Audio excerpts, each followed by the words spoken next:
The co-pilot reached across the center console and hauled back hard on the control yoke. Boeing 727 Flight 576 bucked violently as it slammed through 10,000 feet of freezing Pacific air. The instrument panel glowed with warning lights, yet the man sitting in the left seat was entirely missing. Not slumped over, not unconscious on the floor, but completely gone from a locked commercial cockpit mid-flight. Federal Aviation investigators arrived at Seattle-Tacoma International Airport before the landing gear had even cooled.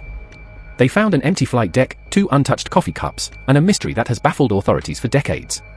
But the physical layout of that aircraft made escape mathematically impossible while airborne. So how did a seasoned airline captain vanish into thin air between 2 routine radar coordinates? The sequence began on a quiet Tuesday evening in October 1979, with a scheduled domestic run across the Pacific Northwest. Captain Robert Ward settled into his seat, completing his pre-flight checklist with the methodical precision of a 20-year veteran. His crew noted nothing unusual in his demeanor, no sudden agitation, no bizarre remarks.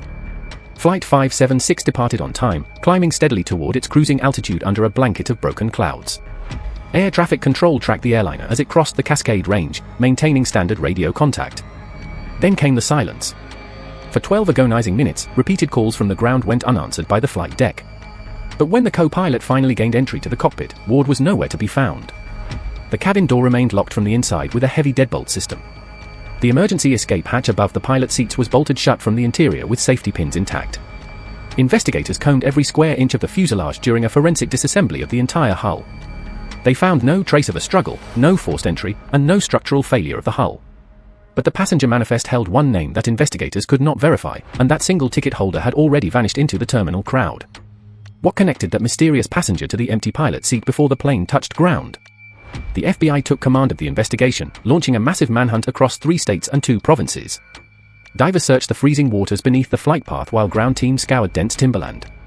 Every airport employee, ticket agent, and ground crew member was subjected to rigorous polygraph examinations. Yet every single test returned clean results, leaving law enforcement with 0 suspects and 0 leads. Aviation experts testified that opening an exterior door at cruising altitude and speed would cause instant catastrophic decompression.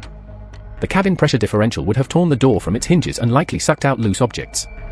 But the flight data recorder showed no sudden pressure drop, and the cabin altitude indicators remained completely normal throughout the flight. The mystery deepened when a retired flight instructor came forward with an unverified theory about the aircraft's vintage design. But that tip led straight to a dead end, forcing detectives to re-examine the flight's cargo manifests line by line. Hidden inside a routine freight shipment was a sealed crate destined for an industrial laboratory in British Columbia. And the shipping label on that crate bore the exact handwriting of the missing pilot.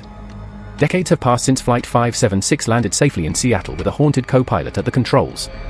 The Federal Aviation Administration officially classifies the disappearance as unresolved due to a complete absence of physical remains. No death certificate was ever issued, leaving a painful legal limbo for the family he left behind.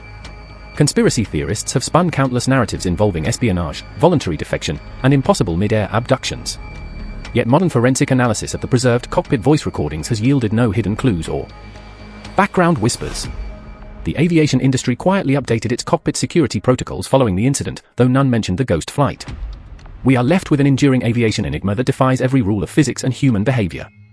If a man cannot walk through a locked door at 30,000 feet, how did Captain Ward leave his post? And more importantly, what secret was he carrying that made him willing to step into the open sky?